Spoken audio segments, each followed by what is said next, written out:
good afternoon from southorangecounty.com, located here in Laguna Beach, California. I want to thank all of our viewers and all of our podcasters out there for joining us today. We have an exciting, new, I hope innovative subject today that we're going to be having on our various platforms, and it's going to be Meet the Doc. And so what we're doing today is we're going to sit down and spend some time with a very well-recognized interventional cardiologist here from the South Orange County area, and hopefully ask some questions and get some answers that a lot of us would like to learn and know about. I think we'd all agree that in today's times, it's very difficult to get a direct answer from many of our physicians now. And when I had the opportunity to have my dear friend and also my doctor on our podcast and on our show, I thought, boy, this would be fabulous for the community. So with that being said, I want to take a minute and I want to introduce not only a dear friend of mine, but also my interventional cardiologist, Dr. Mike Moran. And Dr. Moran, thank you so much for joining us here today. And from now, do you mind if I call you Dr. Mike? That's fine. Does that work for you? And what I want to do first and foremost, Dr. Mike, is get a little background on you. Where you're from. I know you've been in the area a long time. You do a number of projects here in the area, philanthropic, so on and so forth. But give us a little background on yourself. Well, I was born in Los Angeles and grew up in Southern California in Orange County. Initially Corona del Mar, then Tustin, Santa Ana area. Went to school there, high school, Foothill High School, then went to college in UC Irvine and Whittier College, and then went out of the state to the varying states for training, Missouri and Michigan and Massachusetts. How long does it take school-wise? I know this is kind of off topic, but how many years do you have to spend in school to become an interventional cardiologist? Well, you have to do medical school, which is 4 years, and then to be a cardiologist, you have to be an internist first, which is a 3-year residency, and then the fellowship in cardiology is 3 years. I did an extra year of internal medicine as a chief resident, where I ran the program and did all the instruction, lectures, and so needless to say, it takes some time. Else. It takes some time. And then after the 3 years of cardiology, then I did an extra year of training in interventional cardiology, which is putting the stents in, pacemakers, but predominantly stents and angioplasty and laser and atherectomy and all that goes along with interventional cardiology, which is the fixing of the coronary problems, not just observing it or watching it and treating it. It's actually fixing it. Getting in there and doing the doing the hard work, the heavy lifting, so to speak. Yeah. Yeah. A little bit of plumbing, a little bit of architecture, a little bit of creativity, or no artistry, a little bit of creativity. Okay. And so all in all, though, you've dedicated your life to this heart health. Right? Pretty much. No question about it. Pretty much the whole practice, yeah. Well, I certainly feel blessed to have you in my life, and more importantly, as a dear friend and my doctor.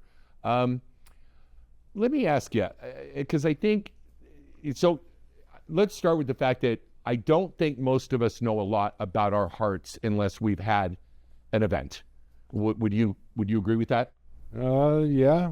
I mean, it's in other words, we hurt our elbow, we hurt our shoulder, we roll our ankle. You go to the doctor. You go to the doctor, you get over it. But I didn't know a lot about my heart until I met you, right? And I had an event, right? Then another event, and then it was, as you said, it might be time to address this.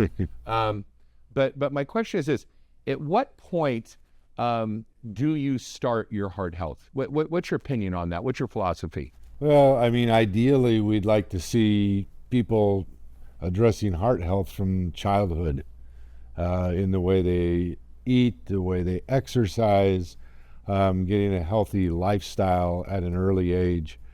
We're seeing an epidemic in the country of childhood obesity and childhood medical problems that we'd never used to see in the past.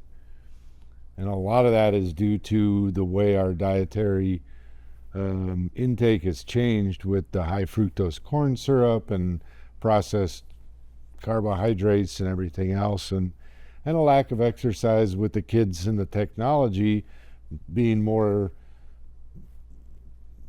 static exercise on a game machine, or, an Xbox or a Game Boy or whatever. The change in society and change in the culture has made it such that we're starting to see coronary artery disease at younger and younger ages that we didn't see before. So the age could be? I've seen a kid with a heart attack at 18. Did a bypass surgery on a kid who was 28. Seen women in their early 30s, well before menopause even. So it's changed, and it's something that a lot of us have been trying to figure out, and some of us have been trying to keep up on. So when you're talking about processed foods, which is, that's the big buzzword right now, right? All over. You don't hear as much on the fructose stuff. You do, but you don't, right?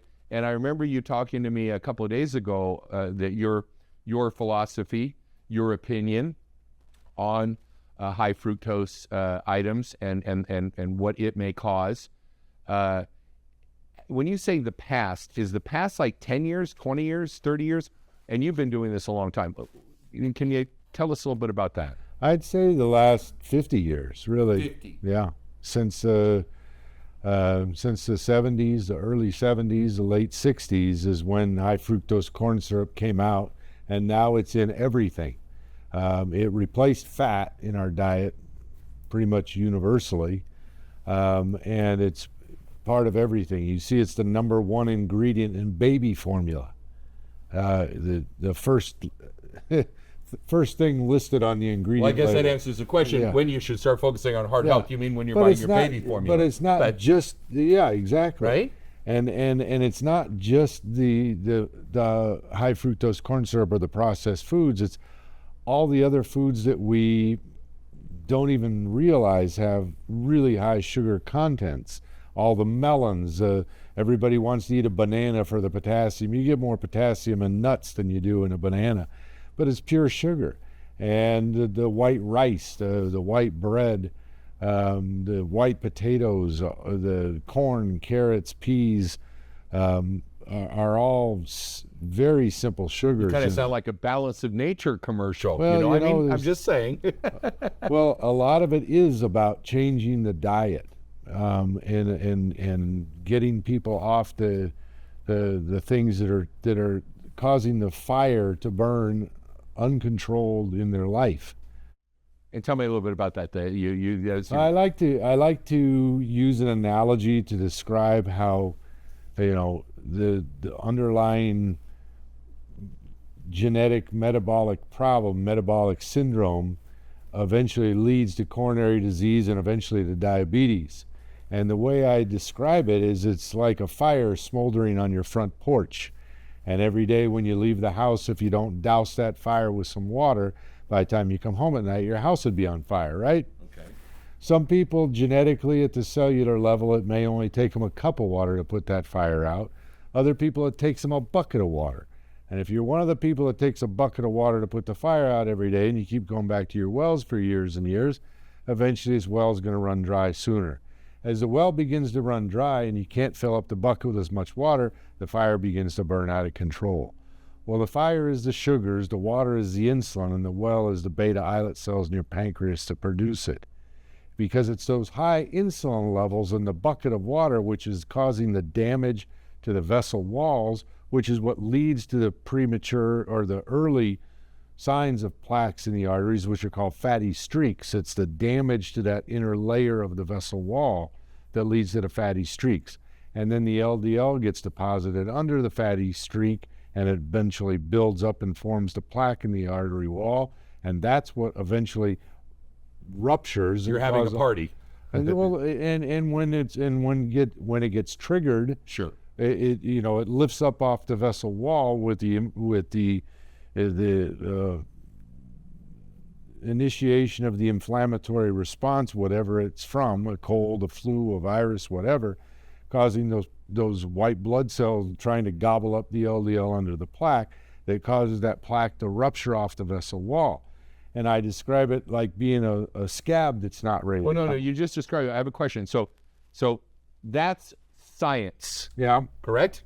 This isn't a theory. It's not what you just brought us through, the fire, the bucket, right? That's my science way of describing it. Well, yeah, I understood that, and I'm not, I can't sometimes follow some of our conversations, but so that is based in science. That is based in fact.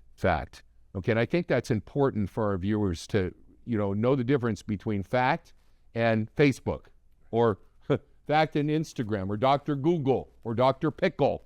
Everybody out there has an opinion, right? They do, and much like anybody else, I look at this stuff, I read it, I watch it, and I often ask myself, well, is that fact, or is it not?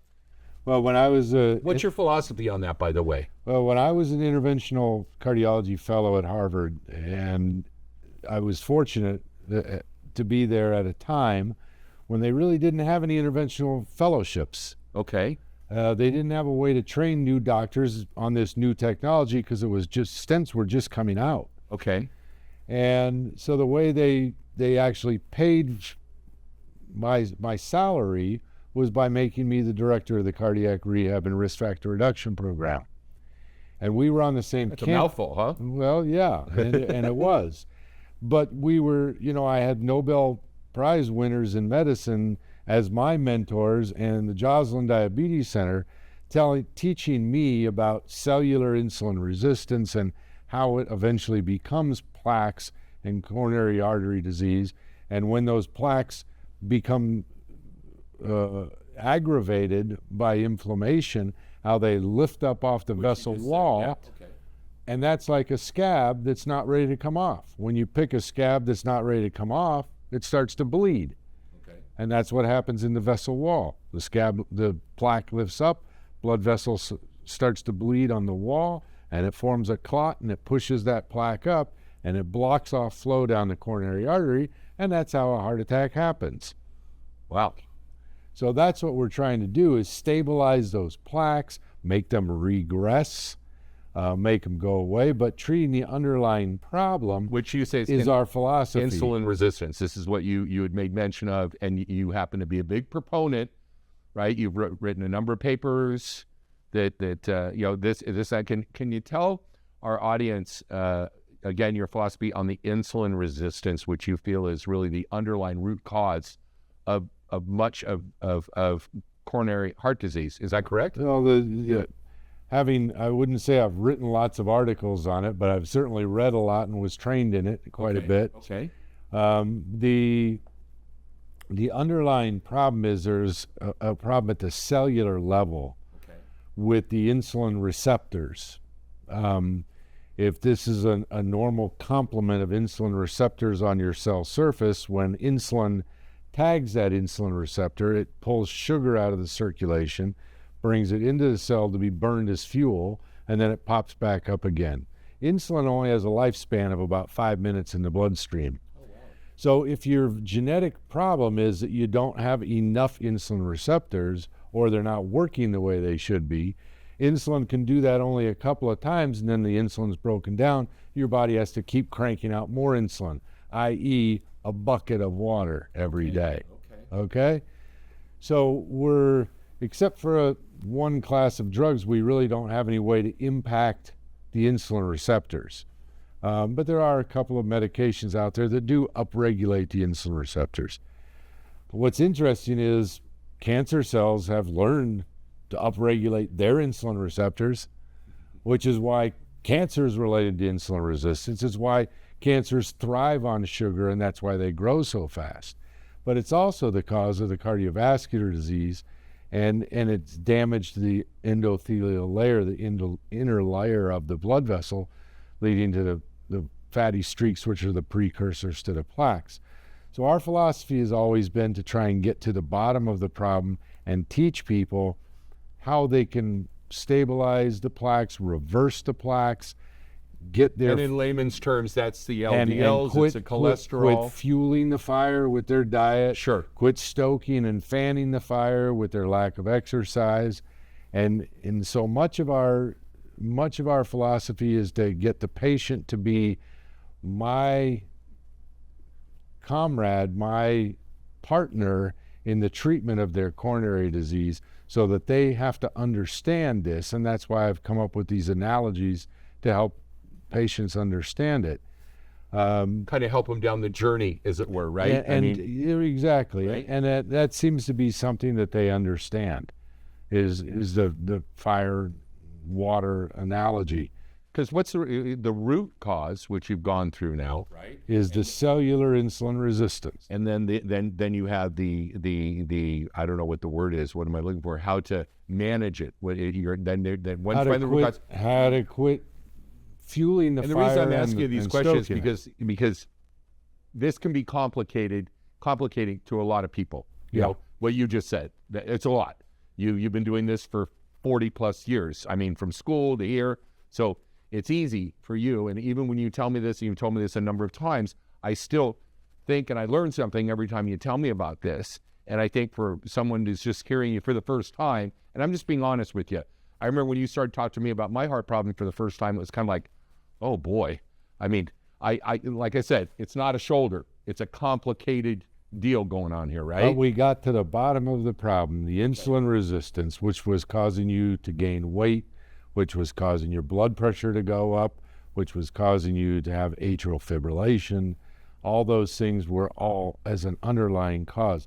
I like to think of it or describe it as, and I think a lot of practitioners out there will treat the symptoms of the problem and not get to the real underlying cause of the problem. And give us an example of that, would you please? The example I like to use is pneumonia. Okay. So if you've got pneumonia, what you've really got is a bacterial infection in your lung, right? Your symptoms might be a cough and a fever, but we don't treat the pneumonia by simply giving you cough syrup and Tylenol for the fever. We give you antibiotics to kill the bacterial infection in your lung, and then we measure the cough going away and the fever going away to know how well we're doing, okay? So many people are focusing on the cough and the fever and missing the underlying problem. And that's where our philosophy is a little bit different than other people's. Okay. And can we, I don't want to get too deep in the weeds here. I hope you don't mind, but it's not often we have someone of your stature, honestly, on the show. And so, and I don't think a lot of people that are watching right now also have an opportunity to listen to someone like you. Okay. So I'm going to ask some silly, maybe not as smart a question, but at that level, with what you're talking about, when is it when someone realizes that they have a root cause, that they have a problem? It's oftentimes, unfortunately, not until they have a cardiac event, whether it be atrial fibrillation and their heart is racing, or whether it be a stroke, or whether it be a heart attack. And unfortunately, about 35% of people's first symptom of a heart attack is sudden death. Oh, man. 35% of people never even make it to the hospital. They have an electrical arrhythmia because of the heart attack that causes them to have sudden death, basically. And that's why, we have this big campaign to do early defibrillation, and we've taught so many people about CPR and life-saving efforts that we can do in the lay public. But the main problem is they may not have a symptom until they have their first heart attack. So we would ultimately like to get people before they have that, and that's why we would like to start teaching them when they have the symptoms of it, the hypertension, the palpitations, the weight gain, maybe passing out, maybe POTS, some of these other symptoms that are an indication of the underlying insulin resistance. And then we can start treating that to prevent the sudden death and the cardiovascular mortality. Wow. Cardiovascular mortality is the number one cause of death in the United States by far and away. It's and it hasn't changed at all. Well, It's and the again, number one cause. and truth be told, you're not here by accident. You know, I consider you not only a dear friend but my doctor. And after helping me, I really felt that it was necessary for you to come and reach out and maybe not an olive branch, but bring some of these things up to people that otherwise wouldn't be able to hear some of this. Do you know what I'm saying? In other words, like you said, it's, you know, there is maybe not a symptom, you know, or it just happens. And what I'm hoping when someone watches what you're saying, that they start being a little bit more conscientious. Do you know what I'm saying? What's your philosophy on that? I think that the most important question that anybody has from the time they're a little kid is why. Okay. Why did I have AFib? Why do I have high blood pressure? Why did I have a heart attack? Why did I need a stent? And that's the answer that we try and answer that's the question that we try to answer for our patients, so that they can take some control, so that they can be in the driver's seat and have the ability to Make a change and change their long-term lifespan and longevity. It's not just how long you live, but how you live long. Okay. Your quality of life. Are you going to be a cardiac cripple? Are you going to be on oxygen? Are you going to be in a wheelchair? Are you going to lose a leg from vascular disease?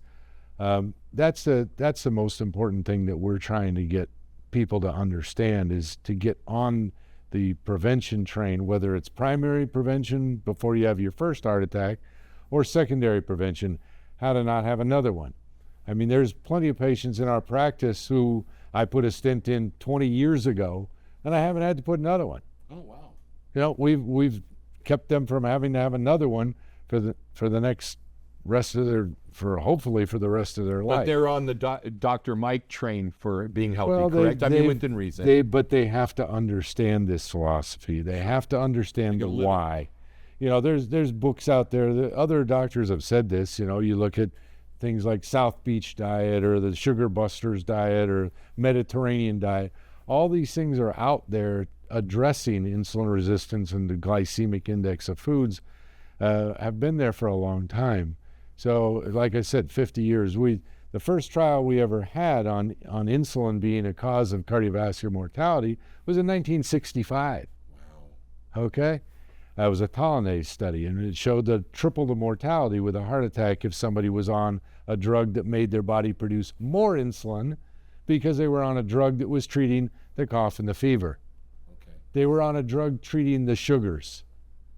We're treating the underlying insulin resistance. The root cause again. The root cause. Was that part of I remember you telling me one time about there was a VA study. Can you tell us a little bit about that? Yeah, so the VA cooperative trial was one of the largest trials looking at the subsequent rate of cardiac events in people who had either A, diabetes, or B, did not have diabetes. Okay. Then they looked at people who had already had a cardiac event and those that did not have a cardiac event. Pretty simple. Pretty simple, 4 groups. Yeah. So in the group that was not diabetic but had already had a heart attack, their incidence was about 20% of having another cardiovascular event in the next 10 years, okay? Interestingly, in the group that were diabetic, the ones who had never had any cardiac event had the same, 20%. About 18% actually. It was very close, okay? So it was because of that trial that all of science worldwide started treating diabetics as though they had already had coronary disease. And it became known as the coronary artery disease equivalent, because their risk was the same over the next 10 years, okay? What everybody didn't do was go the other way and say, if you've got coronary disease, you're really a diabetic. Oh, okay. Makes sense. You just didn't know it yet. Oh, geez. Because you still had enough water in your well, if you will, okay? And so they might get put on Lipitor, for example, and 10 years later, they might eventually develop diabetes because it's the same process causing the coronary disease as is leading to the diabetes. So then everybody says, oh, Lipitor caused your diabetes. No, you just happened to be on Lipitor because you had a cardiac event, okay? Because they were the same population, they just didn't know it. Oh, that's interesting. Wow. And so how did you see that? So that was what, 50 years ago, you said, something like that? 1965. And again, that's science. That's science. Would you consider that where they have a study, VA, and that's it's been proven over and over again. Alzheimer's disease. There was a HBO special called The Alzheimer's Project. okay. They had 32 episodes, and they went to all the research institutes all around the country. Right. And every single one of them they spent an hour at. Every single one of them talked about insulin resistance being the underlying cause of Alzheimer's disease. Oh, wow. So people will say, oh, Lipitor causes Alzheimer's disease. Well, wait a sec. If insulin resistance is what caused your cardiac event years ago and you got put on Lipitor, and it's eventually what's going to cause diabetes and Alzheimer's disease, you're going to be on Lipitor when you get it. That doesn't mean it caused it. I understand. Very interesting. That's guilt by association, No, that's not causative. That's very interesting. So let me ask you, Dr. Mike, with all this being said, number one, I want to thank you so much for coming in again and letting me ask you a couple of basic questions. And I hope in the future we'll be able to sit down and make this kind of a consistent interview, because I know do it. Many of the people that are going to be watching this are going to not only be interested, but want to learn more. I couldn't imagine anybody that doesn't want to learn more about their heart. But what would you say differentiates your clinic and what you do? And I know you've given us some examples of the insulin resistance, but what would you say is the differentiation between your clinic and others, let's say in the Orange County area? I think really two primary philosophies that we have is that we treat our patients the way we would want to be treated ourselves. Sure. Like our brothers and sisters, our family, right? And I think that goes a long way in getting people to be a partner with me in their treatment. I can't take their pills for them. No. I can't eat for them. I can't exercise for them, right? So unless they understand it and they get it and they can get their brain wrapped around it, I'm a candle in the wind blowing out every time somebody has a problem. But if I can get them to be my partner, then they can take over the pathway. And truth be told, that is the patient, if you will, that you seek. Right. Is one that's ready to make the commitment, and right? has an open, make the hard decisions, and whether an it's open mind to smoking, understand. alcohol, exercise, diet. Because let's face it, it's just too easy in our society. I mean, you and I probably remember, when we went to a fast food restaurant, Taco Bell in 1964, it was a big thing. No, it was a big thing. Right. Oh, geez, Dad, they're taking us to, we get Taco Bell. And, I look at it now, and it's not just that. It's so many various root cause factors in our society that's constantly pushed on us, right? Fast foods the and alcohol, the the happy hours, the this. And I'm not saying it's bad, but as you always tell me, in moderation, right? But getting back to it, you would certainly say you're looking for that, because often people say, well, what do you specialize in? What are you looking for? Well, if you were to say, it would be someone who's committed, motivated to changing their life. Yeah. Right? I mean, no question about that. Right. Well, I want to thank you again. But these are very complicated. Oh, I know. We could sit stories here. We could sit here for a couple of days. So that's why when people come into our practice, yeah, my philosophy has always been, I spend as much time as it takes. Yeah. For them to understand and get it through their head and get their brain wrapped around it. And that's hard. Yeah. No, I mean, someone comes in because they're already panicked. I know, because I've been there, whether we're in the hospital and you come and see us, or or in your office, the whole thing is I don't even know the word for it. It's so many things, emotional, physical, but, as I've made mention to you in the past, when your heart starts taking a left turn, you're drawing at straws, right? And, like you said, sometimes it's too late, the chance of the recovery. And there's a quick question. Do you mind? Can you take one more minute? Yeah. So when you say you walk in, you had this event and 26% or whatever, don't blah, blah, blah. So obviously it's not too late if you come out the other side and someone's looking at you, that you can, there's that chance of turning it around, getting to the root cause, getting on the right path, kind of like, getting back to church, as it were, right? So could you tell us a little bit about that? So I just had an event, for instance, and let's say I'm meeting you. Take me down what that looks like, that path. If the patient understands the why, right, of what's the underlying cause and what's the problem, and I can get them to understand and go along with that philosophy, then we see plaques stabilize. We see people who have, a blockage of 50%, 5 years, 10 years down the road, it's decreased to 20%. Sometimes we can prove that by angiogram.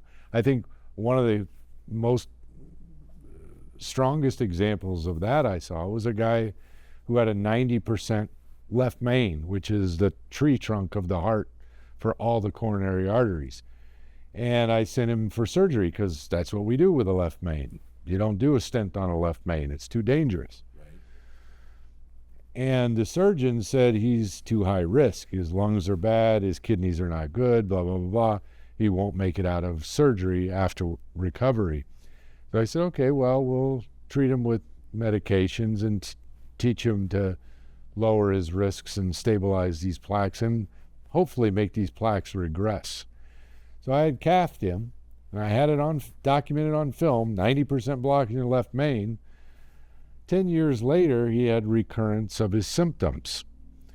I took him back to the cath lab. I was prepared now, after years of practice and different scenarios and different trials showing us that we could intervene on a left main if necessary, if we had to, if the surgeons wouldn't do it. And with the drug-eluting stents and everything else, I was totally prepared to put a stent in his left main. Right. And so I started with a diagnostic catheter for the right coronary artery and saw this little 99% blockage way downstream in one of the branches of the right coronary artery.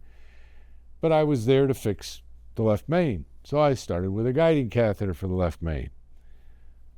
10 years before, 90% blockage, now 20%. Wow. And I had it on film. Right. So Science again. Left that alone. Okay. The studies have shown about a 4% per year regression of plaque in the arteries, which is what the 4 major trials have shown, about 4% per year on average. Obviously, some people regress much more than that. But that's if you're focusing on what are the 4 mains? Yeah. What are the 4 main focus groups of getting that plaque down, Dr. Mike? Just 1, 2. Trying to get the lid of the plaque stabilized is a lot of it is keeping the blood pressure down to a reasonable level, below 130 on medication at all times. Right.